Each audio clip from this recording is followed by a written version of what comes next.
Good afternoon dear students. तो आज हम उसी पी डिग्री एनालिसिस जो हमने प्रीवियस लेक्चर में पढ़े थे उसको कंटिन्यू करते हैं।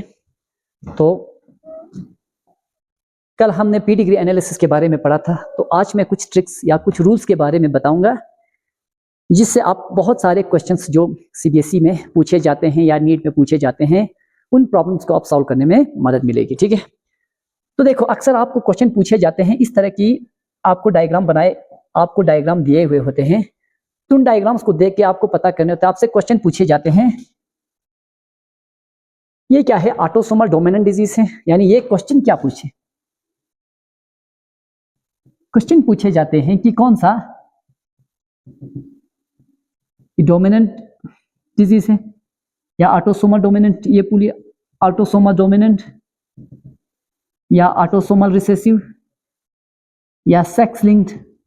सेक्स लिंक में तो एक्स लिंक की वाई लिंक, एक्स लिंक और वाई, ये क्वेश्चन आपसे पूछे जाते हैं। नीचे दिए हुए डायग्राम्स को देख के आप बता दीजिए कि ये डिजीज कौन सा है, ये ऑटोसोमल डोमिनेंट है या ऑटोसोमल रिसेसिव है या सेक्स लिंक है। सेक्स लिंक है तो कौन सा है, एक्स लिंक है या वाई लिंक है। इस तरह के क्वेश्चंस को सॉल्व करने के लिए मैंने आज जो ट्रिक्स लाए हैं, ये ट्रिक आपको बहुत एग्जाम में मदद देंगे। ठीक है, अब देखो पहला प्रॉब्लम क्या है, वाई लिंक डिसऑर्डर। जो डिजीज वाई लिंक हो, वाई किससे आते हैं, फादर से आते हैं। वाई क्रोमोसोम हमें ट्रांसमिट होते हैं, इनहेरिट होते हैं फादर से। अब देखो एक चीज इस डायग्राम को देख के आप समझ सकते हो कि यहाँ ये दोनों पेरेंट है, दिस इज फर्स्ट जनरेशन, ये चिल्ड्रन है सेकंड जनरेशन। फर्स्ट जनरेशन में आपको पेरेंट जो है वो क्या दिख रहा है, एफेक्टेड, पेरेंट को डिजीज है, पेरेंट को क्या है, डिजीज है। अब पेरेंट को डिजीज है तो मैं पेरेंट की जीनोटाइप को कैसे दिखाऊं, X Y X Y X Y X Y, क्योंकि पेरेंट के पास दो यानी एक एक्स और एक वाई होती है और मदर के पास क्या होती है, एक्स एक्स। अब देखो यहां फादर इफेक्टेड है, फादर को डिजीज है तो नॉर्मल से फादर है, वही डिजीज फादर से इनहेरिट होते हैं उसके बच्चे में। अब इसके इन पेरेंट्स के दो बच्चे थे, एक फीमेल चाइल्ड एक मेल चाइल्ड। अब इनके बेटे ने शादी की किसी और लड़की के साथ जो दिखने में नॉर्मल दिख रही थी, तो ये कैरियर भी हो सकता है लेकिन दिखने में नॉर्मल दिख रहे हैं, दिखने में नॉर्मल है। अब यही डिजीज इनके फादर से इनके बच्चों में ट्रांसफर हुआ। In this diagram you observe that the disease which father possess, that disease transmit or inherited from their father to son, and the son in turn marries to some other, the disease again inherited to their parents. तो यहाँ parent यानी grand parent से उसके बच्चे में, बेटे में, और उसके बेटे से वो डिजीज उसके बच्चे में, पोते में इनहेरिट हो रहे। तो यहाँ इस पूरे फ्लो चार्ट में हर जनरेशन, ये थर्ड जनरेशन है, हर जनरेशन में disease male to male transfer हो रहे। तो एग्जाम में टाइम को बचाने के लिए आप जहां disease male to male transfer हो रहे हैं तो वो डिजीज आपको एक्स लिंक डिजीज यानी सॉरी वाई लिंक डिजीज हो सकते हैं। कौन सा डिजीज हो सकता है, वाई से रिलेटेड हो सकता है। अब देखो इसमें एक्स तो ठीक थे, वाई डिफेक्टेड था, वाई डिफेक्टेड। अब ये लड़की है, पापा की तरफ से इसमें एक्स आ गई, मामा की तरफ से भी एक्स आ गई, ठीक है।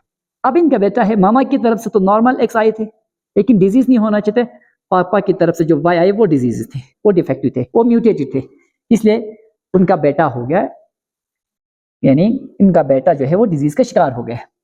इसी तरह ये बेटी है तो यहाँ पे पापा की तरफ से एक्स क्रोमोसोम और मामा ने भी एक एक्स कंट्रीब्यूट की, दोनों एक्स नॉर्मल थी, तो इनकी बेटी को किसी तरह की डिजीज नहीं है। अब इनके बेटे ने इस एक और लड़की के साथ शादी की, इनसे दो बच्चे हुए, एक बच्ची एक बच्चा। आप इसका क्रोमोसोम जीनोटाइप आप दिखाओ, एक्स एक्स एक्स वाई, लेकिन वाई डिफेक्ट, याद रखो।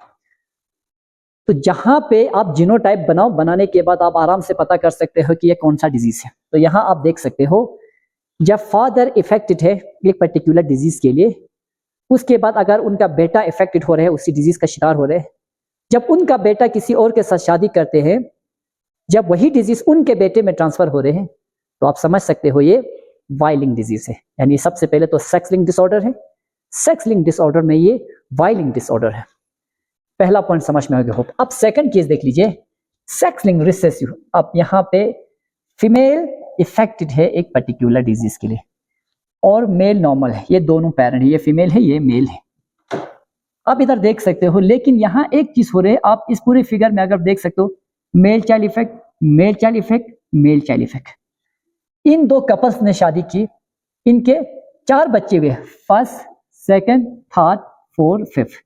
फर्स्ट नॉर्मल है, सेकंड बेटा हुआ लेकिन एक डिजीज से वो डिजीज का शिकार है, थर्ड बेटा भी डिजीज का शिकार है, फोर्थ ठीक बेटी थी ठीक है, फिफ्थ लड़का था वो भी इफेक्टेड है एक पर्टिकुलर डिजीज है।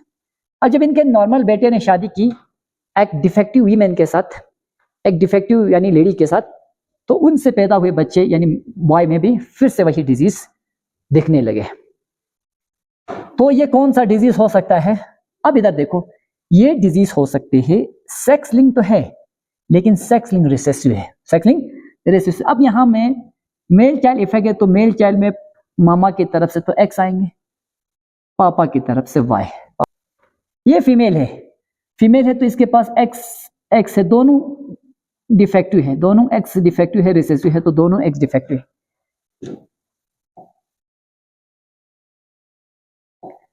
अब इसके पार्टनर के पास भी एक एक्स एक वाई है लेकिन दोनों बिल्कुल नॉर्मल है, बिल्कुल नॉर्मल है। अब इधर देखो, इनकी बेटी नॉर्मल है, तो नॉर्मल है तो किस वजह से हो सकता है बेटी नॉर्मल? पापा ने नॉर्मल एक्स कंट्रीब्यूट किया और मामा ने डिफेक्टिव एक्स कंट्रीब्यूट की। तो क्योंकि ये होमोजाइगस रिसेसिव केस में ये डिजीज हो सकते हैं, तो अगर दोनों एक्स क्रोमोसोम पे इस पर्टिकुलर डिजीज के एलील अगर म्यूटेटेड होता तब जाके इसकी बेटी को वो डिजीज लग सकते थे। लेकिन यहाँ पापा की तरफ से जो जीन्स एक्स क्रोमोसोम के द्वारा इनहेरिट हुए यानी वो जीन बिल्कुल नॉर्मल थे, वाइल्ड टाइप थे, कोई म्यूटेटेड नहीं था, ठीक है। अब जो मामा की तरफ से उस पर्टिकुलर ट्रेड के लिए जीन्स इनहेरिट हुए वो डिफेक्टिव, लेकिन एक नॉर्मल जीन होगा, that normal gene is enough to produce normal enzyme and this normal enzyme converts a substrate into product. That is why the baby girl is not affected to a particular disease. अब यहां लड़का, मामा contribute करेंगे 100% defective x और पापा contribute करेंगे Y, लेकिन ये x link recessive है। सेक्स लिंक में कौन सा है? एक्स लिंक रिसेसिव है। एक्स लिंक रिसेसिव है तो ये एक एक्स, क्योंकि इस ट्रेड के लिए जो जीन्स थे, इस ट्रेड के लिए जो एलील हुआ एक्स क्रोमोसोम पे, अगर एक्स क्रोमोसोम पे उस पर्टिकुलर ट्रेड के जीन्स म्यूटेटेड हो तो 100% उस मेल चाइल्ड को वो डिजीज लग सकता है, ठीक है। अब इधर देखो, यहां पे भी यही एक्स एक defective X Y, defective X Y.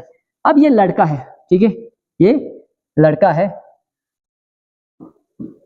ये भी डिफेक्टिव हो सकते हैं, क्योंकि यहाँ पॉसिबिलिटी ही नहीं है, मामा ने एक एक्स कंट्रीब्यूट की, पापा मैंने वाई, ये भी डिफेक्टिव है। अब इन दोनों डिफेक्टिव, ये एक्स डिफेक्टिव है। अब ये लड़का है, एक्स डिफेक्टिव है और एक्स पापा की तरफ से भी डिफेक्टिव हो गया। अब यहाँ पे एक्स डिफेक्टिव है, वाई भी डिफेक्टिव, तो यहाँ लड़का लड़की दोनों डिफेक्टिव। तो ये है ऑटोसोमल रिसेसिव यानी सेक्स लिंक रिसेसिव डिसऑर्डर। तो सेक्स लिंक रिसेसिव डिसऑर्डर में 100% अगर एक मदर इफेक्टेड हो, याद रखो ये पॉइंट, जिस कंडीशन में यानी जहां पे मदर इफेक्टेड हो फुली, तो वहां 100% उनके मेल चाइल्ड इफेक्टेड हो सकते, 100%। याद रखो, सेक्स लिंक रिसेसिव में अगर मदर इफेक्टेड हो तो कैरेक्टर्स की ट्रेड को कंट्रोल कर रहे हैं रिसेसिव एलील। देखो, जिन कंडीशंस में मदर इफेक्टेड हो और उस पर्टिकुलर ट्रेड के जीन्स एक्स क्रोमोसोम पे प्रेजेंट हो, अगर एक इफेक्टेड मदर एक नॉर्मल मैन से शादी करते हैं तो उसके सारे male child, particularly mail child effect हो सकता है। तो एग्जाम में अगर आप इस तरह के केसेस अगर आपको दिख रहे हैं तो 100% आप कॉन्फिडेंस के साथ वहां बता सकते हो sex link recessive disorder, sex link recessive disorder. फिर से एक बार, जहां male to male disease transfer हो रहे, that is sex link, Y link, यानी सेक्स लिंक है लेकिन वाई लिंक डिसऑर्डर है, वाई लिंक डिसऑर्डर है। जहां फीमेल इफेक्टेड है एक पर्टिकुलर डिजीज के लिए, अगर वो फीमेल एक नॉर्मल मेल से शादी करती है तब भी उनके सारे मेल चाइल्ड अगर इफेक्ट हो रहे हैं, that is also a sex link disorder. Sex link में कौन सा है? एक्स लिंक रिसेसिव डिसऑर्डर है, एक्स लिंक रिसेसिव डिसऑर्डर। दो केस।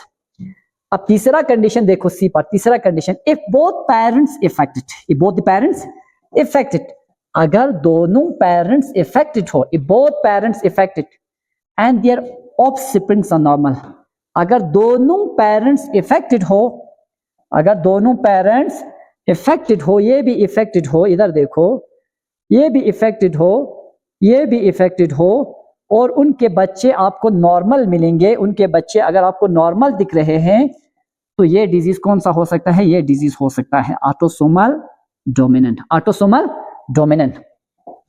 बस इन कंडीशंस को, ये वाइलिंग, तो वाइलिंग डिसऑर्डर में क्या हो सकता है? The disease is inherited from male to male if the male parent is affected and in turn their offspring is affected, and in turn their offspring is married to some other normal women or carrier women, and in turn their male child is also affected. In such condition the disease is predicted to be Weiling disorder. In the second case, if a particular disease disordered affected female is married to a normal man and their male offsprings are affected for that particular disease, in that case the disease is X-linked recessive disorder. X-linked recessive disorder, इस case में वो disease कौन सा हो सकता है? इस case में वो डिजीज हो सकती है X-linked recessive disorder। तो जहां मदर इफेक्टेड हो और वहां उनके सारे बच्चे अगर इफेक्टेड हो, वहां ये डिजीज है। तीसरा केस, अगर दोनों पेरेंट्स इफेक्टेड हो, दोनों पेरेंट्स इफेक्टेड हो और उनके बच्चे आपको नॉर्मल दिख रहे हैं, तो ये ऑटोसोमल, ये क्या हो सकते हैं? Autosomal dominant disease, autosomal dominant disease. अब इधर देखो, ये ऑटोसोमल डोमिनेंट, यहां मामा है, ये इफेक्टेड है, तो क्या इसमें जीनोटाइप, क्योंकि कुछ बच्चे इफेक्टेड है, कुछ नॉर्मल है, तो यहां जीनोटाइप इस मदर की हो सकती है capital A small A, father का भी कैपिटल ए स्मॉल ए। अब ये बच्चा बिल्कुल नॉर्मल है। नॉर्मल कब आएंगे? जब फुली रिसेसिव केस में, क्योंकि डिजीज को कंट्रोल करने वाला डोमिनेंट जीन है स्मॉल ए स्मॉल है। इस कंडीशन में बच्चा नॉर्मल हो सकता है। स्मॉल ए इस कंडीशन में बच्चा नॉर्मल, स्मॉल ए इस कंडीशन में, कैपिटल ए स्मॉल ए इस कंडीशन में बच्चा डिजीज इफेक्ट डिफेक्टिव हो सकता है, या कैपिटल इस कंडीशन में देखो, पापा के पास कैपिटल ए है, स्मॉल ए है, तो पापा ने कंट्रीब्यूट की स्मॉल ए, सॉरी मामा ने कंट्रीब्यूट की स्मॉल ए, पापा ने भी कंट्रीब्यूट की स्मॉल ए। यहां भी मामा ने स्मॉल ए कंट्रीब्यूट की, पापा ने स्मॉल, पॉसिबिलिटी यहां मामा कैपिटल ए कंट्रीब्यूट कर सकते हैं, पापा भी कैपिटल ए। एक condition, mama capital A contribute करे तो पापा स्मॉल ए भी कर सकते हैं। तो this disease is autosomal dominant, autosomal dominant. अब लास्ट केस देख लीजिए, बोथ पेरेंट्स नॉर्मल, दोनों पेरेंट बिल्कुल नॉर्मल है, लेकिन उनके बच्चे क्या है? इफेक्टेड है। ये पहला बच्चा, पहला, दूसरा, तीसरा, चौथा। तो जहां पेरेंट्स नॉर्मल हो, बच्चे इफेक्टेड हो, वो डिजीज हो सकते हैं ऑटोसोमल रिसेसिव डिसऑर्डर या autosomal recessive disease, autosomal recessive disease. अब देखो, मैं इनका जीनोटाइप बना सकता, कैपिटल ए स्मॉल ए, तो बिल्कुल नॉर्मल है कि नहीं? डिजीज नहीं ऑटोसोमल रिसेसिव में, क्योंकि एक डोमिनेंट जीन है, कैपिटल ए स्मॉल है। अब इस बच्चे को डिजीज है, तो मामा ने कंट्रीब्यूट की स्मॉल ए, पापा ने कंट्रीब्यूट किया स्मॉल ए, दोनों रिसेसिव केस में बच्चे को डिजीज हो सकता है। इसमें बच्चा बिल्कुल नॉर्मल है, तो मामा कंट्रीब्यूट कर सकता है इस यानी डिजीज के, इसके लिए जीन्स कैपिटल ए और पापा भी कैपिटल ए। ये केस दूसरा, कैपिटल ए स्मॉल ए, दो। यहां भी यही कैपिटल ए और capital A small A, recessive के स्मॉल ए। तो ये डिजीज है ऑटोसोमल रिसेसिव डिसऑर्डर। होप आप लोगों ने इस टॉपिक को अच्छे से समझ लिया होगा। तो फिर से एक बार थोड़ा सा और रिवाइज करता हूं। वाइलिंग डिसऑर्डर में हमेशा male to male disease inherit हो रहे हैं। एक्स लिंक रिसेसिव डिसऑर्डर में अगर मदर इफेक्टेड है तो सारे मेल चाइल्ड इफेक्टेड हो सकता है। अगर दोनों पेरेंट बिल्कुल इफेक्टेड हो, बच्चे नॉर्मल दिख रहे हैं, याद रखना पेरेंट इफेक्टेड हो, बच्चे नॉर्मल दिख रहे हैं, तो उस कंडीशन में डिजीज हो सकते हैं ऑटोसोमल डोमिनेंट। पेरेंट बिल्कुल नॉर्मल हो, बच्चे डिजीज हो, पेरेंट नॉर्मल हो, बच्चे डिजीज हो, तो उस समय वो डिजीज होता है ऑटोसोमल रिसेसिव डिसऑर्डर। अब हमने पी डिग्री एनालिसिस को ऑलमोस्ट खत्म किया। उसके बाद पी डिग्री एनालिसिस के बेसिस पे कुछ हमारे यानी डिजीज को हमें थोड़ा ब्रीफली पढ़ना है। तो इसके बाद जो टॉपिक्स है जेनेटिक डिसऑर्डर्स, तो जेनेटिक डिसऑर्डर्स में से आपको कुछ ऐसे डिजीज जिनको आप पी डिग्री एनालिसिस के बेसिस पे ट्रेस कर सकते हो, उनके बारे में भी पढ़ना है। और कुछ ऐसे डिजीज है जो क्रोमोसोमल चेंज की वजह से भी होती है, उनके बारे में भी पढ़ना है। तो आगे हम जेनेटिक डिसऑर्डर्स को कंटिन्यू करते हैं। एक दो डिजीज जैसे कि जेनेटिक डिसऑर्डर्स में phenylketonuria, sickle cell anaemia, haemophilia, colour blindness, इन डिजीज के बारे में, और क्रोमोसोमल चेंज से होने वाले disease down syndrome, Turner syndrome, Klinefelter syndrome, इनके बारे में भी हमें पढ़ना है। तो let us discuss the topic.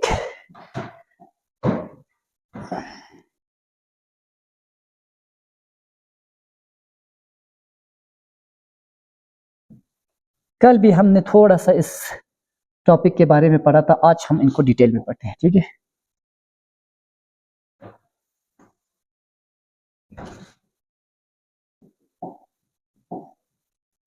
अब देखो, जेनेटिक डिसऑर्डर्स को दो ब्रॉड ग्रुप में डिवाइड किया है।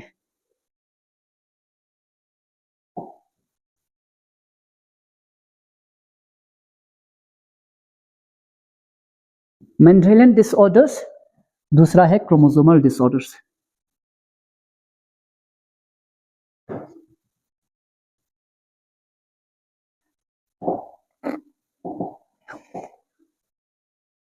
Mendelian disorders and chromosomal disorder. याद रखना, हम पी डिग्री एनालिसिस से सिर्फ इन बीमारी को ट्रेस कर सकते हैं। क्रोमोसोमल डिसऑर्डर से होने वाली बीमारी को हम पी डिग्री एनालिसिस से ट्रेस नहीं कर सकते हैं।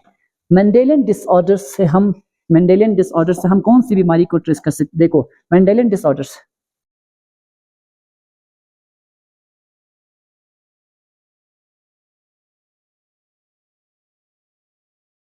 follow the patterns of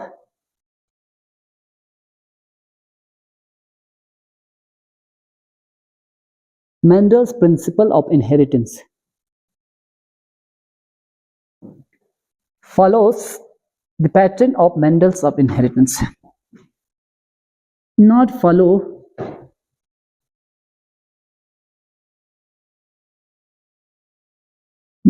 the principle of inheritance.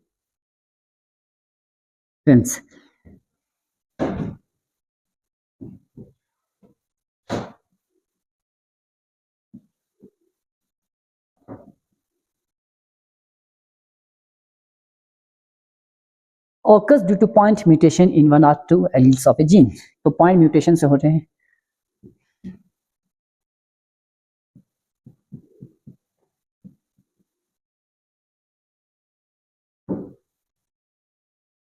तो यहां पे क्रोमोसोम नंबर चेंज नहीं होते हैं। वेरिएशन इन क्रोमोसोम, यहां पे क्रोमोसोम नंबर चेंज होती है, यहां क्रोमोसोम चेंज होती है, यहां पे क्रोमोसोम चेंज। हाँ, इस डिजीज को हम ट्रेस कर सकते हैं किससे? Pre degree analysis.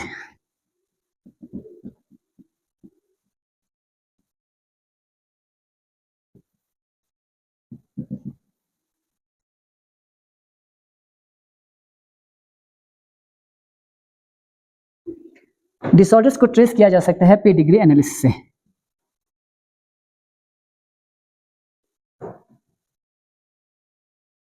Pre degree analysis not applicable, pre degree analysis यहां पे एप्लीकेबल नहीं है, ठीक है।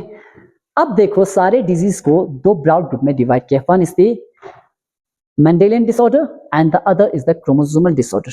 In the Mendelian disorder, the disease occur due to change in one or more base pair, due to point mutation. लेकिन chromosomal disorder में chromosome का number change होती है। यहाँ क्रोमोसोम का नंबर चेंज नहीं होगा। एक ऑर्गेनिज्म में अगर नंबर ऑफ क्रोमोसोम 46 है, जैसे कि हम ह्यूमन बींग्स की बात करें, तो नंबर ऑफ क्रोमोसोम 46 ही रहेंगे, लेकिन जिन क्रोमोसोम्स के ऊपर जीन्स प्रेजेंट होते हैं पर्टिकुलर ट्रेट्स के लिए, उन जीन्स में यानी वेरिएशन चेंज आ सकते हैं, थोड़ी बहुत उस जीन्स में म्यूटेशन हो सकते हैं, जिसकी वजह से डिजीज होगा। तो उन डिजीज को हम प्री डिग्री एनालिसिस से ट्रेस कर सकते हैं। लेकिन यहाँ पूरा क्रोमोसोम का नंबर चेंज होते हैं क्रोमोसोमल डिसऑर्डर में। जैसे कि ह्यूमन बींग्स में 46 क्रोमोसोम है, तो 46 से क्रोमोसोम नंबर 47 हो सकते हैं, 46 से 48 भी हो सकता है, इसी तरह 46 से 45 भी हो सकते हैं, 46 से 44 भी हो सकते हैं। दूसरा केस जो एनिमल्स में और ह्यूमन बींग्स में तो बहुत लेस कॉमन है, अनकॉमन है, लेकिन प्लांट्स में मोर कॉमन है। कौन सा? पोलाइडी लेवल। यहाँ पूरा इंटायर क्रोमोसोम का सेट चेंज हो जाते हैं। अगर एक ऑर्गेनिज्म हेप्लॉइड थे, n = 7, तो 7 के बदले हर एक क्रोमोसोम की दो कॉपी, 14 हो गया, फिर इसके बाद 21 हुआ। तो इस तरह की चेंजेस को हम क्रोमोसोमल डिसऑर्डर में पढ़ते हैं। इस तरह से आने वाली बीमारी को हम पेडिग्री एनालिसिस से प्रिडिक्ट नहीं कर सकते हैं। अब हम एग्जांपल्स देते हैं। हमें इस चैप्टर में दोनों डिजीज में से कुछ एग्जांपल्स को डिटेल में पढ़ना है। देखो एग्जांपल्स पेडिग्री एनालिसिस में सबसे पहले ऑटोसोमल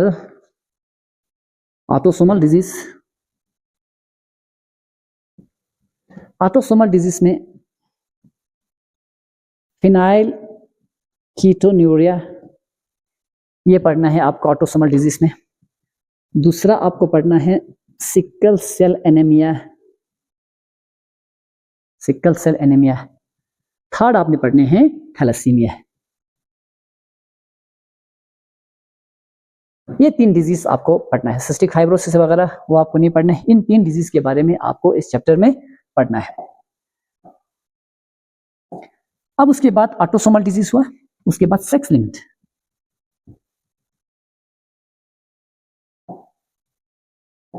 सेक्स लिंक में आपको पढ़ने हैं colour blindness,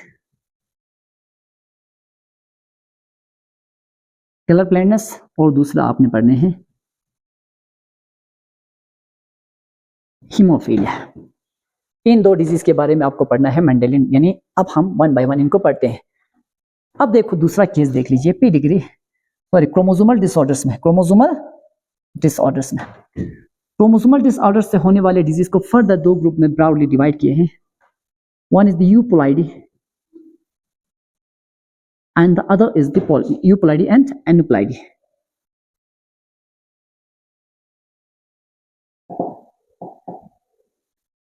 One is the euploidy and other is the aneuploidy. अब देखो क्रोमोसोम में होने वाले चेंजेस को दो ब्रॉड कैटेगरी में डिवाइड किया है, यूपोलाइडी एंड एनुप्लाइडी। यूपोलाइडी में अगर क्रोमोसोम में पूरे सेट में चेंज आ रहे हैं, अगर जीनोम के इंटायर सेट ऑफ क्रोमोसोम्स में चेंज आ रही है, change in the entire set of chromosome, change in the entire set of chromosome, यानी जहां क्रोमोसोम के पूरे इंटायर सेट में चेंज आ रही हो, उस कंडीशंस को हम कहते हैं यूपोलाइडी। दूसरा change in one or more chromosome,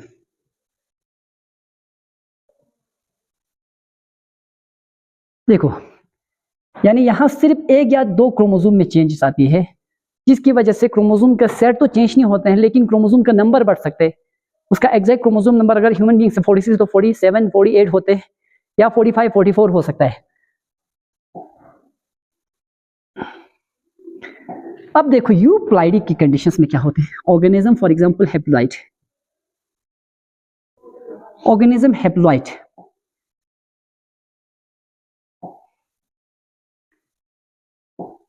आप देखो ये हैप्लॉइड से बन गया डिप्लॉइड। क्रोमोसोम नंबर 1 की 2 कॉपी आ गई, क्रोमोसोम नंबर 2 की 2 कॉपी आ गई, तो ये हैप्लॉइड से बन गया डिप्लॉइड।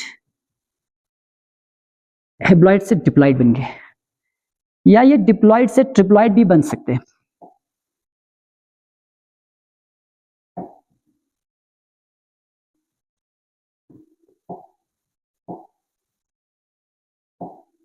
ट्रिप्लॉइड से ट्रिप्लॉइड बना तो क्रोमोसोम नंबर 1 की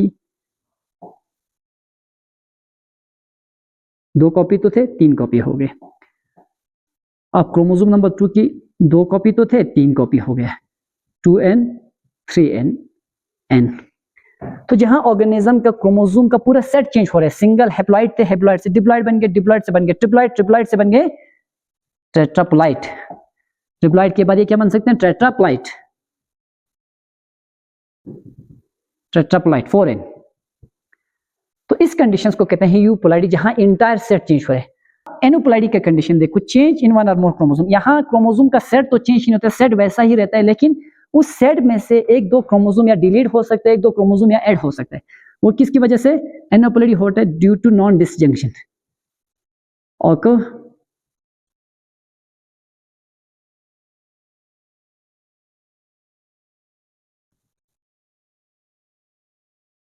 occur due to non disjunction। ये किस वजह से होते हैं? नॉन डिसजंक्शन से। नहीं, fail to separate, fail to segregate during anaphase first. Anaphase first में सेपरेट नहीं हो सकते। अब इस एनोप्लाइडी की कंडीशंस को फर्दर हमने दो ग्रुप में डिवाइड किए हैं। इस एनाप्लाइडी की कंडीशंस को हमने दो और कैटेगरी में, माइनस, यहां पे माइनस, यहां पे प्लस। अगर सेट में क्रोमोसोम घट रही है उसको हम कहते हैं मोनोसोमी। मोनोसोमी n-1, यानी मोनोसोमी में सिर्फ माइन लिखूंगा, मोनोसोमी 1। फॉर एग्जांपल ह्यूमन में 46 है, 46 के बदले अगर 45 हो रहे हैं, दैट इज मोनोसोमी। एक एग्जांपल देता हूं मैं, टर्नर सिंड्रोम।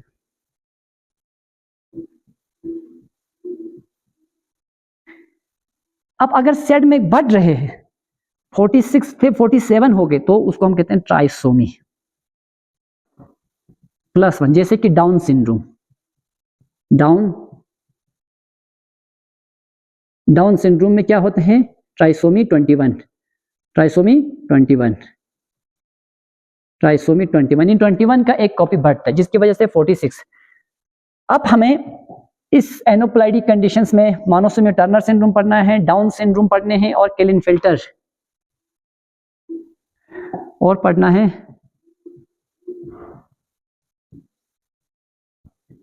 क्लेनफेल्टर सिंड्रोम।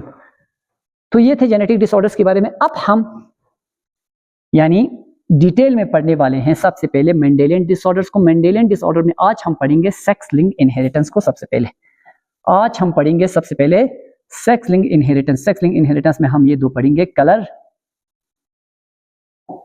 तो सेक्स लिंक इनहेरिटेंस में हम कलर ब्लाइंडनेस और हीमोफीलिया को पढ़ते हैं, ठीक है। पहला genetic disorder colour blindness.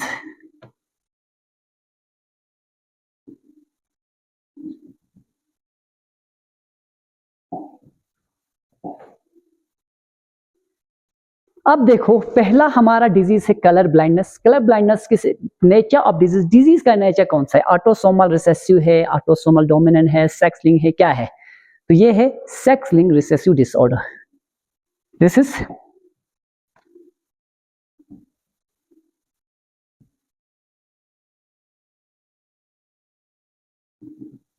Sex link recessive,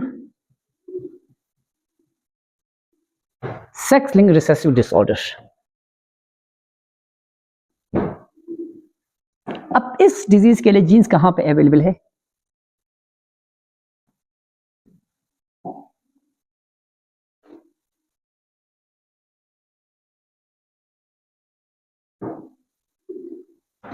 Genes are located on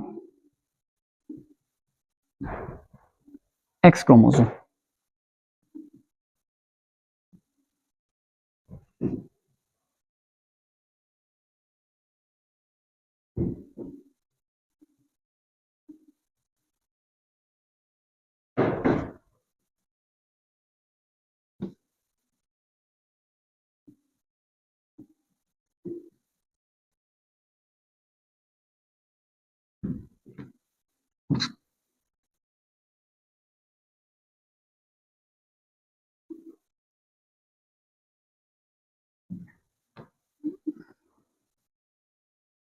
अब देखो, यानी इस कलर ब्लाइंडनेस का सिम्टम क्या है? A person suffers from color blindness, fail to discriminate between red and green color due to defect either in the red or green cone of retina। यानी जिस person में कलर ब्लाइंडनेस है वो person red और blue या red और green light को discriminate नहीं कर पाते हैं, वो पहचान नहीं पाते हैं रेड और ग्रीन को, रेड और ग्रीन में डिफरेंस नहीं कर पाते हैं। तो जिस इंसान में ये डिजीज होती है कलर ब्लाइंडनेस का, वो रेड कलर और ग्रीन कलर को डिफ्रेंशिएट नहीं कर पाते हैं, डिस्क्रिमिनेट नहीं कर पाते हैं, क्योंकि उसके आई के अंदर यानी जो रेड कलर को एब्जॉर्ब करने, ग्रीन कलर को एब्जॉर्ब करने की कोन डेवलप नहीं होती है, जिसकी वजह से वो कलर डिफरेंस नहीं कर पाते हैं रेड और ग्रीन में। This is the main symptom of colour blindness. तो कलर ब्लाइंडनेस का जीन कहाँ पे? एक्स क्रोमोसोम पे है। यानी इस red eye colour formation, red eye की रेड कलर कोन और ग्रीन कलर कोन की फॉर्मेशंस के लिए जो जीन रिस्पॉन्सिबल है वो जीन एक्स क्रोमोसोम पे प्रेजेंट है। इसलिए जिनमें एक्स क्रोमोसोम में वो जीन जो आई की रेड कलर कोन और ग्रीन कलर कोन बनाते हैं, अगर वो डिफेक्ट हुआ हो तो 100% उस बच्चे में कलर ब्लाइंडनेस आ सकते हैं। तो एक्चुअली कलर ब्लाइंडनेस का मेन रिस्पॉन्सिबल कौन है? Mother's.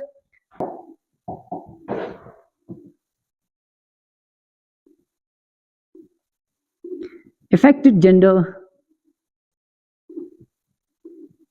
Common in men, mens में बहुत ज्यादा होते हैं 8%,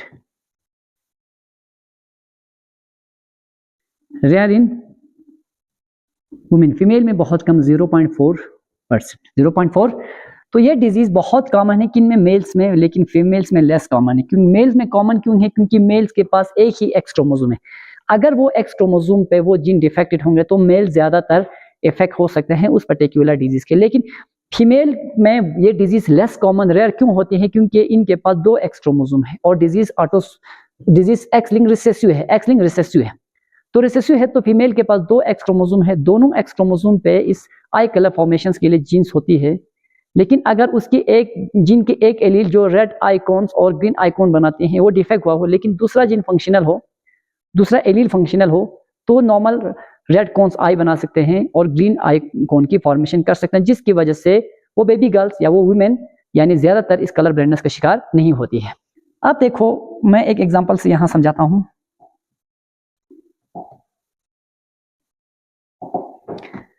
फॉर एग्जाम्पल एक वीमेन ने शादी की,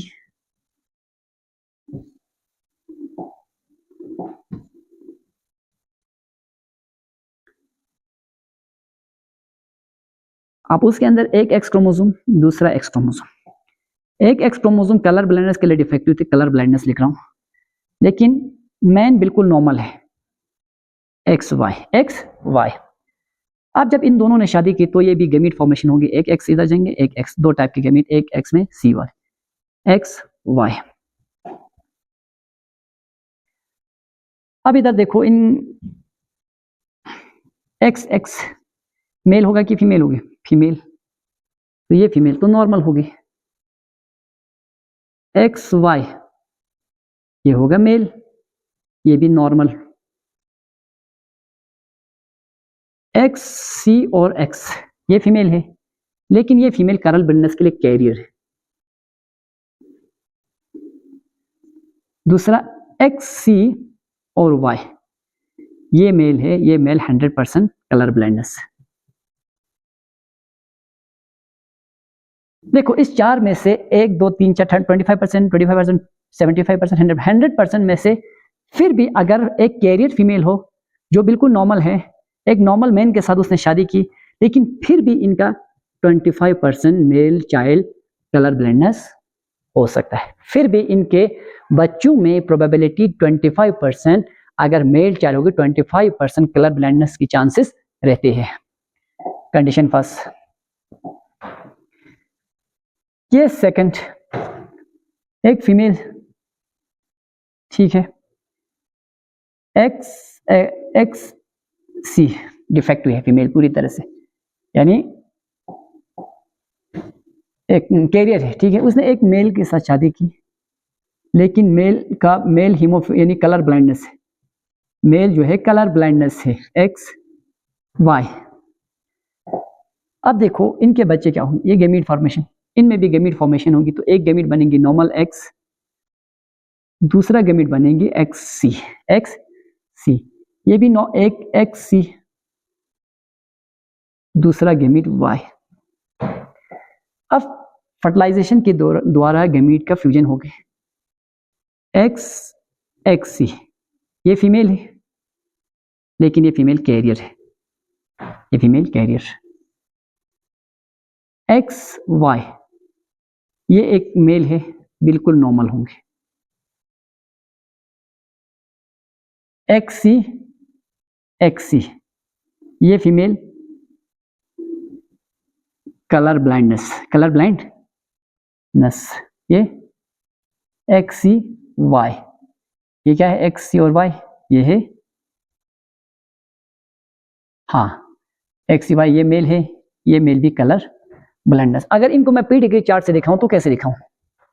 पहला वाला केस को मैं पी डिग्री चार्ट से दिखाऊंगा। एक फीमेल है, बिल्कुल नॉर्मल है, मेल भी नॉर्मल है, 4 बच्चे हुए, पहला बच्ची हुई नॉर्मल है, दूसरा लड़का हुआ नॉर्मल है, तीसरा फिर से लड़की हुई नॉर्मल है, चौथा लड़का हुआ और है कलर ब्लाइंडनेस।